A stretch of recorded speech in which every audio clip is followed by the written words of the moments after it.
பிரியமானவர்களே, இயேசு கிறிஸ்துவின் நாமத்தில் உங்களுக்கு என் அன்பின் வாழ்த்துக்கள். ஒரு புது மாசத்துல வந்திருக்கிறோம், புதிய நாட்கள் வந்திருக்கிறோம். ஆண்டவருக்கு ஸ்தோத்திரம்ல. இந்த வருஷம் இப்பதான் பிறந்த மாதிரி இருந்துச்சு, வேகமாய் மாதங்கள் ஓடுகிறது. அந்த ஆண்டவர் கூட இருக்கிறார்ல, அதுதான் முக்கியம். இயேசுவுடன் நான் நடப்பேன், இனிய மொழி அவர் பேசுவார் என்கிற ஒரு அற்புதமான பாடல் உண்டு. நாம் ஆண்டவரோடு நடக்கும்போது அவர் நம்மோடு அழகாக பேசி நடத்துவார். அவரோடு தினமும் நடக்கிறீங்களா? வெறும் இந்த வார்த்தை கேட்டுட்டு அமைதியாக இருக்கிறீங்களோ?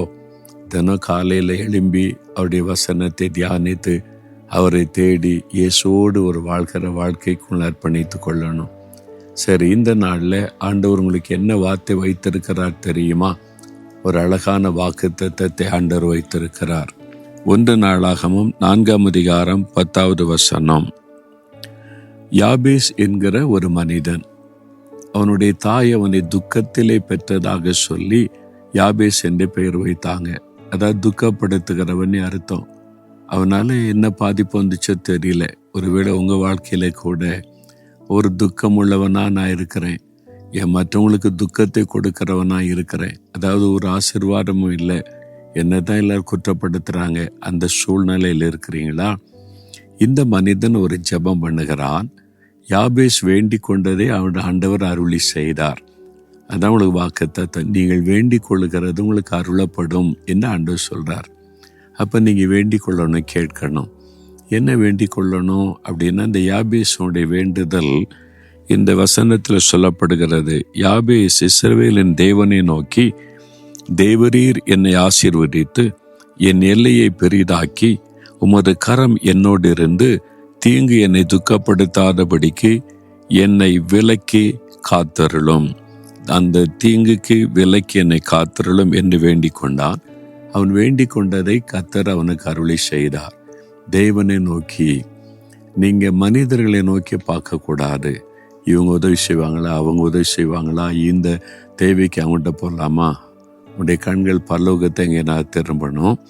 4 காரியம். ஆண்டவரே என்னை ஆசீர்வதியும், என் எல்லைகளை விஸ்தாரமாக்கும், உம்முடைய கரம் என் கூட இருக்கணும், தீங்கு என்னை துக்கப்படுத்தாதபடி அதற்கு விலக்கி காத்துக்கொள்ளும்.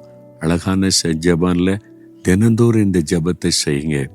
ஆண்டவரே என்னை ஆசீர்வதியும். இன்றைக்கு உங்களுக்கு ஒரு ஆசீர்வாதம் தேவை. உடைய வேலையில் அல்ல, நீ படித்து கொண்டு இருந்த படிப்பில், உங்கள் பிஸ்னஸில், உங்களுடைய ஊழியத்தில், உங்களுடைய குடும்பத்துக்குள்ளே ஆவிக்குரிய ஆசீர்வாதம் தேவை, உலக ஆசீர்வாதம் தேவை, ஆரோக்கியம் தேவை. என்ன ஆசீர்வாதமோ ஆண்டவர் அருளி செய்வார். என்னை ஆசீர்வதியும்னு கேளுங்க. எல்லைகளை நீர் பெரிதாக்கும். இருக்கிறதை விட உங்களுடைய எல்லைகளை விஸ்தாரமாக்குவது தான் தேவனுக்கு பிரியம். உங்களுடைய ஆவிக்குரிய எல்லைகள், ஊழியத்தின் எல்லைகள், உங்களுடைய பிஸ்னஸின் எல்லைகள், வேலையில் உயர்வு விஸ்தாரமாக்குன்னு கேளுங்க. உம்முடைய கரை என் கூட இருக்கணும்.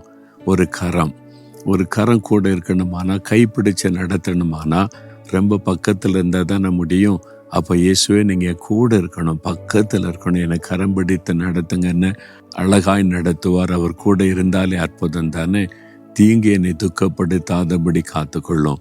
நமக்கு தீங்கு செய்கிற மனிதர்கள் இருப்பாங்க, பிசாசின் கிரியை இருக்கும். ஏதாவது ஒரு விதத்தில் நமக்கு தீமை செய்யணும், நம்மளுக்கு பிரச்சனை உண்டாக்கன்னு பிசாசு முயற்சிப்பான். இன்னைக்கு என்ன தீங்கு வரும், என்ன ஆபத்து வரும் நமக்கு தெரியாது. ஆண்டவரே, நீங்க தீங்கு என்னை துக்கப்படுத்தாதபடி காத்துக்கொள்ளும். இந்த ஜெபத்தை தினமும் செய்யுங்க. அதே மாதிரி அழகாய் உங்களை நடத்துவார். இப்ப சொல்றீங்களா?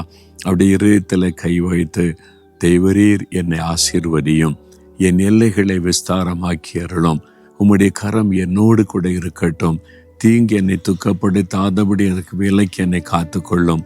இயேசு கிறிஸ்துவின் நாமத்தில் ஆமேன், ஆமேன்.